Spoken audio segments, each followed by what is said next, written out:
ხელბორტილი ამდენი ხნის განმავლობაში უნდა დადებოდეს. ალბათ 2 საათი, 20 საათი საათი. დადასტურებთ რომ 2 საათის განმავლობაში ხალბატონი მზია ოთახში იმყოფებოდა ხელბორტის დადებულს. დეპარტამენტის უფროსი არის პირველ ეპიზოდში მისი უკანონო დამკრავებელი, მეორე ეპიზოდში ბათუმის პოლიციის უფროსი გახლავთ, ეგრეთ წოდებული დაზარალებული.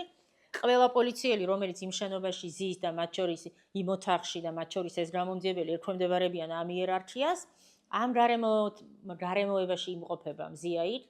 და ეხლა წარმოვიდგინეთ ბორტილი, რას ემსახურება ამ გარემოებაში? სწორედ იმას ემსახურება, მას ამ ფსიქოლოგიური ძალადობას მათ შორის, თუმცა ეს ფიზიკური ძალადობაც არის. ხელბორტილები უკან შეკრული და მზიასგან ვიცი, რომ ძალიან მჭიდროდ ჰქონდა ეს ხელბორტილი, ძალიან უხერხულობას აწუხებდა კიდევაც, ისე რომ როდესაც გადაყავდათ შემდეგ უკვე ბადრაგირება მისი, რაღაცა ცოტა დაეხმარა ბადრაგი, რომ ხელები ესე მჭიდროდ არ ქონოდა შეკრული.